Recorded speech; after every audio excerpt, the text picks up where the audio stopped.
Welcome to Thinking Unchained, the podcast that unchains your thinking. This is a space where ideas stretch, breathe, and break free from the ordinary. I am your host, Byron. If you would like to read today's essay or download a PDF version, you will find it at my website, thinkingunchained.com. I am grateful you have decided to join me. The title of today's essay is The Scary Beauty of Vaccines. Fear, confusion, misunderstanding.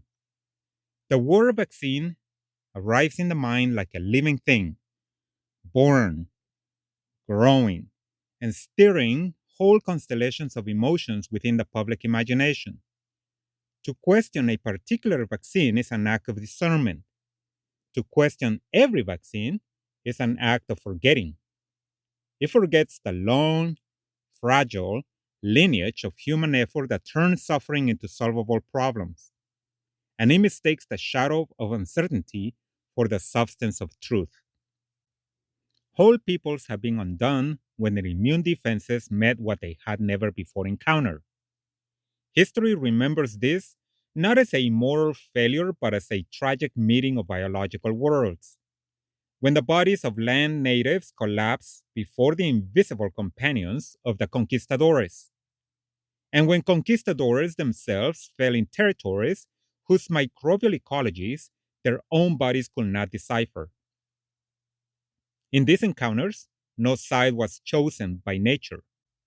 Only unfamiliarity decided the outcome. Immunity, like knowledge, is always local, hard won, fragile, and never guaranteed. Then came vaccines, few in number at first, yet astonishing in their power. They were simple enough to grasp, small interventions that taught the body to recognize what once annihilated entire communities. Their effects were not abstractions, but visible transformations. Epidemics that had haunted generations receded. Pandemics that once reshaped continents were pushed back into memory. For the first time, humanity witnessed its own vulnerability bending, however slightly, toward mastery. Now we have many types of vaccine: mRNA, viral vector, bacterial vector, inactivated, live attenuated, toxoid, and more. Each follows its own logic. Each enacts a different choreography within the body. Their mechanisms are intricate, layered, and anything but intuitive. No 60-second video can do them justice. No three-page essay can hold their full architecture. Even a 10-page article barely scratches the surface. We live in an age where biological knowledge has become both astonishingly powerful and astonishingly difficult to communicate. The science has grown faster than the metaphors we use to understand it. Here lies one of the many emotions the word vaccine awakens: fear. Humans fear what they cannot comprehend, and today's vaccines operate at a scale far beneath the reach of ordinary intuition. Yet, fear is not an indictment of the science.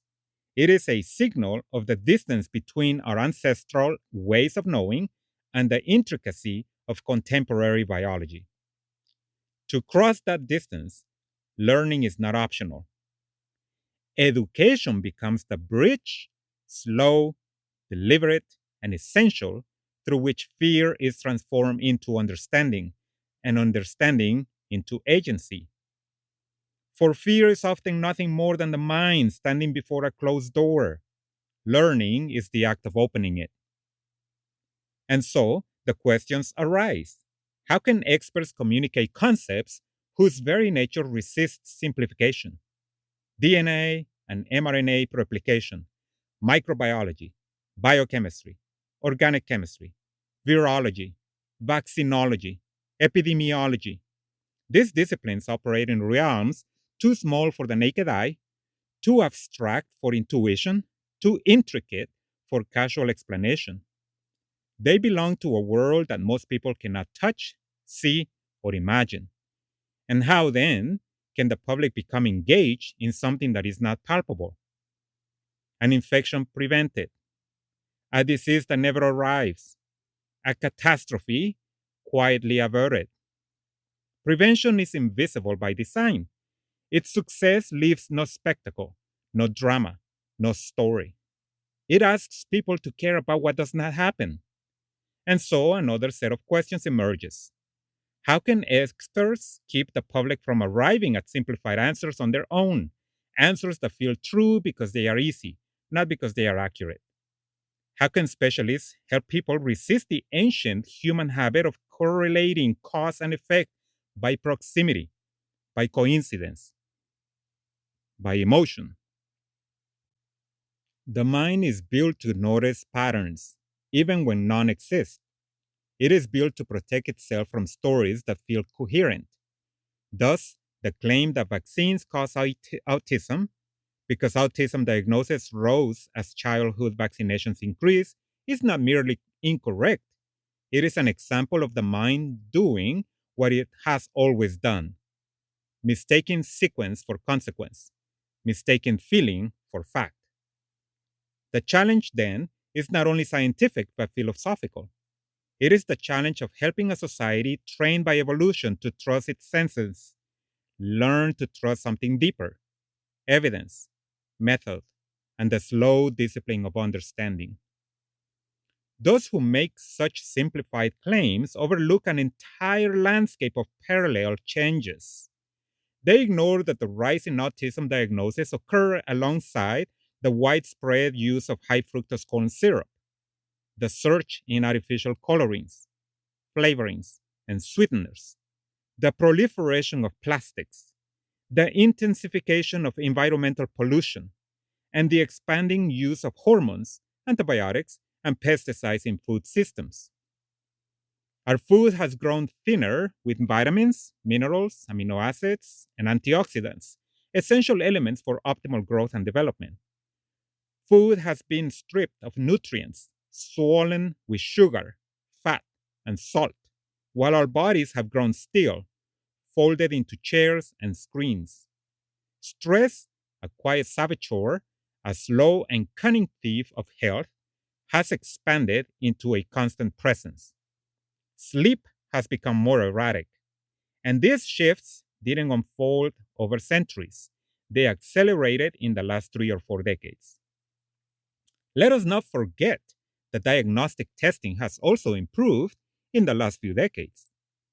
If correlation were enough to establish causation, then any of these could be accused with equal confidence. But the mind, seeking the comfort of a single culprit, chooses the explanation that feels most vivid, most narratively satisfying, or most emotionally charged. It is not evidence that guides such conclusions, but the ancient human impulse to simplify a world that is, in truth, unbearably complex.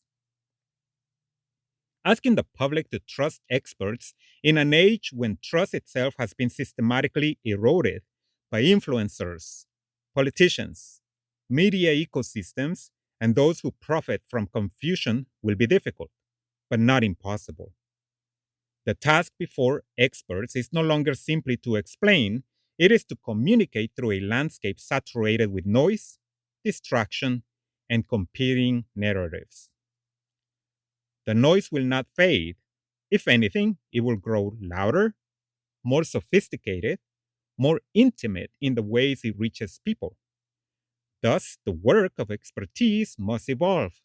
It must learn to speak in ways that cut through distortion without becoming simplistic, to remain rigorous without becoming inaccessible, to meet the public where they are without surrendering the integrity of the knowledge itself.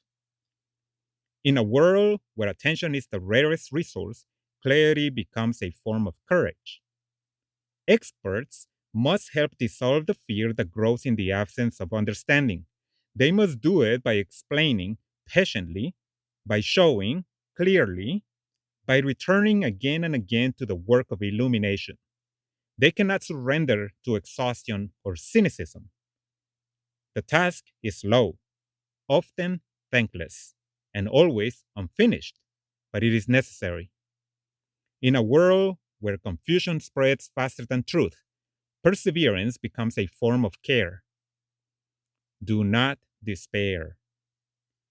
The complexity, elegance, and sheer magnificence of vaccines makes those who truly understand them marvel at their grandeur. To them, vaccines are not just tools, but triumphs, delicate architectures of knowledge that turn the body into its own defender.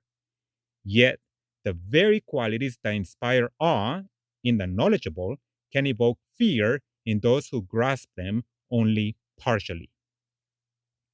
What is intricate becomes intimidating. What is elegant becomes opaque. What is magnificent becomes monstrous when seen only in fragments. Half understanding is its own kind of darkness, and in that darkness, even beauty can cast a frightening shadow. To bridge this widening gap, two movements must occur. Experts must learn to speak in ways the public can genuinely grasp without diluting the truth, without surrendering complexity, yet without assuming that understanding will arise on its own.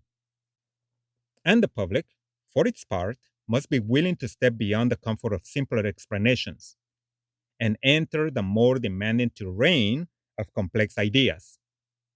As Einstein reminded us, education is not the memorization of facts, but the training of the mind to think. Bridging this divide requires exactly that. Minds trained not merely to receive information, but to wrestle with it, question it, and grow because of it. Learning unchains misunderstanding. It dissolves confusion. And in doing so, it quiets fear. Thank you.